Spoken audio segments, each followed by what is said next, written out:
Alright, so now I have that problem fixed. Let me go back and actually explain what was going on. So, the first thing that we did was we just went to quickly, just to import the the 4 parts that we'll be using, which will be these 4 parts right here, which made this timeline file. To import files into DaVinci, you will go to File, Import, Media, pick the media that you want, and click Open. I'm going to click Cancel because I've already got the media open. This will put your files up here. So, what we then did was we dragged each file one at a time on here.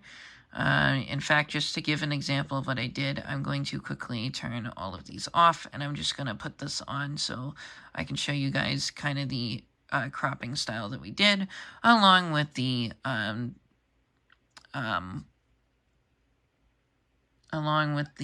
masking that we did. So I just put in the drum chart just to show as an example. So we'll click play here, and we're going to let it play out a little.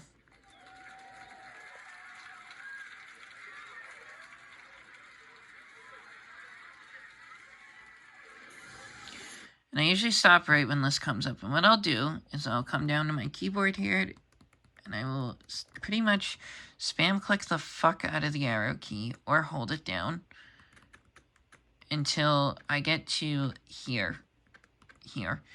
So if we watch very closely with this frame here, this is the frame that the song is still loading. This is what the game will play while the song loads. This is the frame to show that the song is starting. What we'll then do is, I'll zoom out a little. We'll come down here, and we're going to right-click this. And you'll see that we have this option called Split. What does Split do? Split cuts your video in 2, exactly where your marker is. So this side of the video is its own video now, and this side over here on the right is its own video as well. And then I right-click on the left part that we don't need, and we're going to cut that out. Cool. Then I just drag this all the way over to the end over here. And then for the other cutting part, what I'll do is I'll come up here, kind of towards like the end of the song. I'll let it play out. It's going to be a little laggy because it's still trying to reload the file in. Your experience will probably be way smoother. I already have the full thing done. What we're basically looking for is this part here, and I will back up and basically do the same thing we did on the first part. I will back this up until we get to the shift, and I will do the same thing. I will right click and I will click split.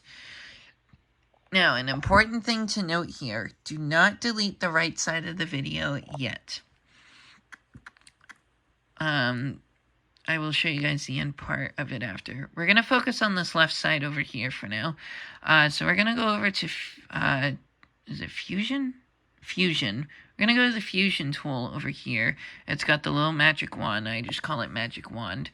And what we're going to do is we're going to add 2 things on. I'm going to let it... No, looking at the wrong part. Look at the first part over here, and we're going to click play. And I usually play until the track comes up fully up here. Now, the reason that I need this track up fully is so that I can add the mask on to do that. Now, what is a mask? A mask basically cuts out anything that is not on the inside of it. So, for example, if we did the square mask here, it cuts out all of this background. I'm going to form it up a little better. We're going to come down here, and I'm going to pull this up a little, and I will pull this way. So now we have a track that looks like this. So now all that they'll see in the video is this, not this whole checkered background. That no longer exists as far as we're concerned. The other tool that I will use, if it is a guitar or bass chart, is the transform tool. This lets me put the video wherever I want on the screen. I could put it up here, I could put it all the way over here, I could even take it off screen if I want to, but usually I don't use the transform tool on the drums because it's in the middle. If you're doing it for guitar, you can put it over here, and if you're doing it on bass, you can put it over here. your mileage will vary, but you can put it wherever you want. Alright, so then we head over to the edit thing. I'll show you what the finished product looks like when you get all 4 done. So let me just go ahead and turn this off. We'll turn these on. And this is what it'll look like when you have all 4 parts. You will also notice that you will have 4 audio tracks, not 5, 4.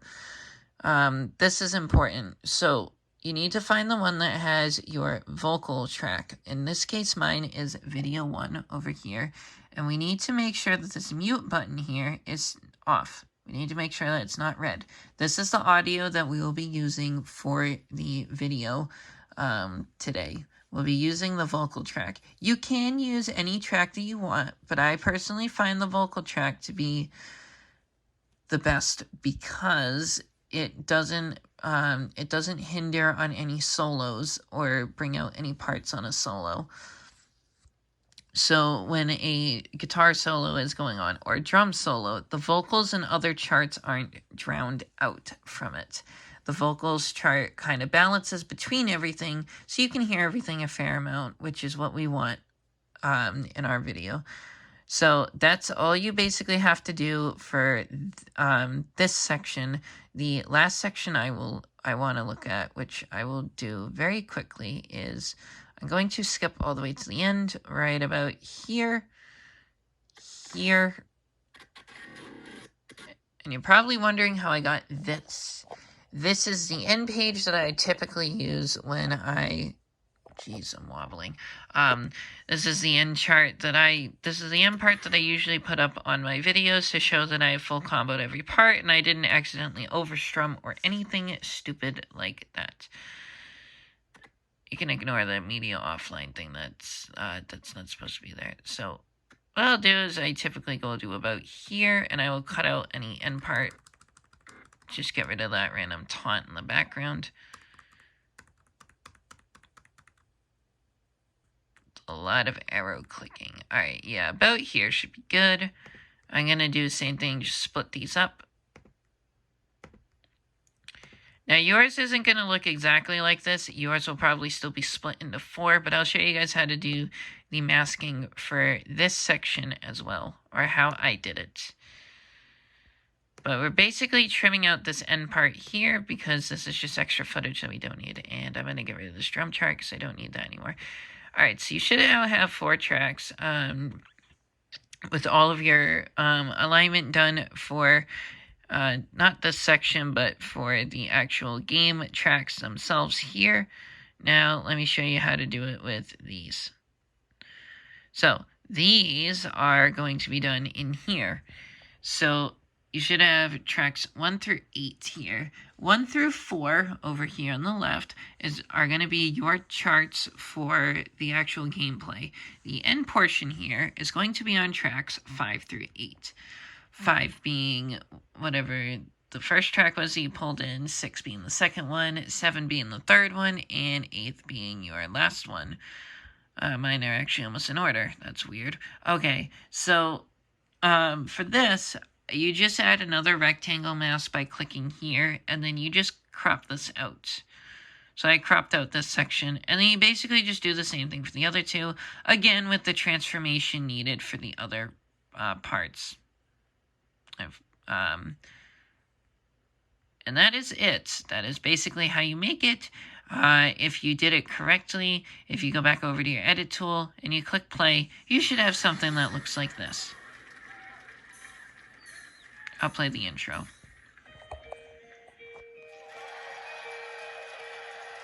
It'll look less laggy when you do the export for it. Mine's just a little laggy because I got a lot going on.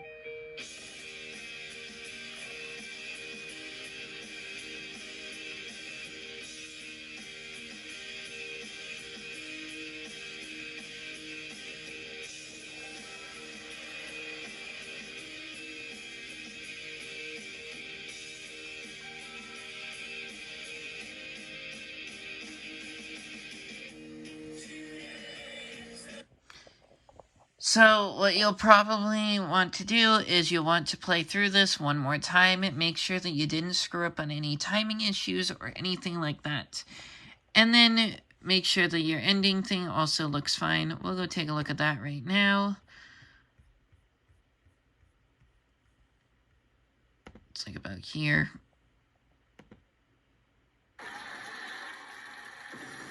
Yeah, I'd say that looks pretty good. And there we go. All right, now for the last part, actually getting it off the computer. So you have two ways to do it. If we come up here and we click on the File button, we have a couple of things. We have an export option. You can export the timeline. What I do is I click Quick Export, and you'll have these options here. So I usually do H.265.